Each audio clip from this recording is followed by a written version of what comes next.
दोस्तों नमस्कार। कानूनी बात बताने वाले मेरे YouTube चैनल में आपका स्वागत है।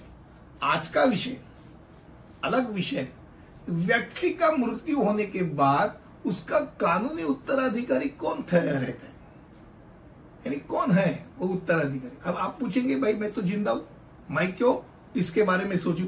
भाई आप जिंदा हो तभी तो सोच रह सकते हो कि भाई आपका उत्तराधिकारी कौन है। कम से कम उतना तो मालूमात होना चाहिए कि भाई कौन है।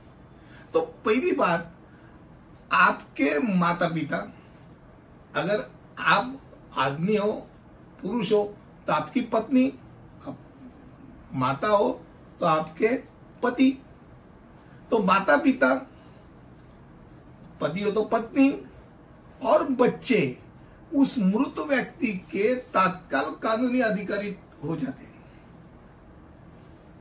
अब मान लो भाई माँ बाप तो चल बसे, पत्नी भी चल बसी, एक बेटा था वो बेटा भी चल बसा और उसकी शादी हुई, तो वो विधवा भी आपका उत्तराधिकारी ठहरती नंबर 1 की।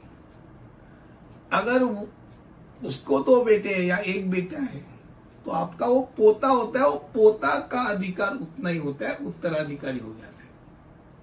अब हिंदू उत्तराधिकार अधिनियम 1956 के तहत बेटे और बेटी दोनों में, पति छोड़ो वो जो पिता है, तो पिता की संपत्ति पर अपने मां और अपनी दादी के साथ एक समान अधिकार है।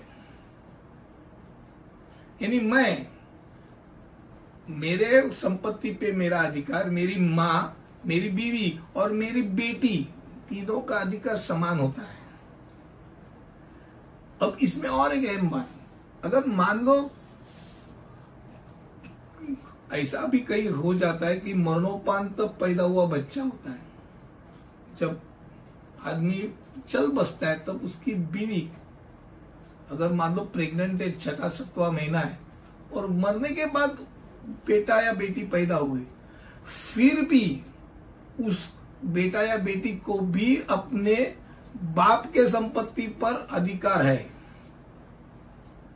हिंदू उत्तराधिकार संशोधन अधिनियम 2005 के तहत एक बेटी को अपने पिता के संपत्ति पे बेटे के साथ समान अधिकार प्राप्त है। यानी भाई तेरी शादी हो गई, तू तो मैके चली गई, तू तो हमारी नहीं रह गई, उनकी हो गई। भाई उनकी बेटी की बात ही नहीं, बेटा और बेटी की पिता के संपत्ति पे समान अधिकार, इतना याद रखो। और जाते जाते एक बात बताता हूं, मान लो ऐसा हो गया, अभी आजकल तो नहीं दिखता है, पर एक आदमी ने 2 शादी कर ली और पहली शादी होते हुए और डिवोर्स नहीं होते हुए भी शादी कर ली, यानी कानूनी तो गलत ही है पर कर ली। अब पहली बीवी तो जिंदा है, दूसरी बीवी जिंदा, आदमी गुजर गया, तो दूसरी बीवी का अधिकार कुछ नहीं है। पर मान लो पहली बीवी को 2 बच्चे हैं, दूसरी बीवी को 1 बच्चा है, वो जो बच्चा है दूसरी बीवी को 1 बच्चा, वो बेटा जो है वो वैध बेटा है, वो अनारोस नहीं ठहरता और उसको अपने पिता के संपत्ति में उतना ही विरासत का अधिकार मिल जाता है।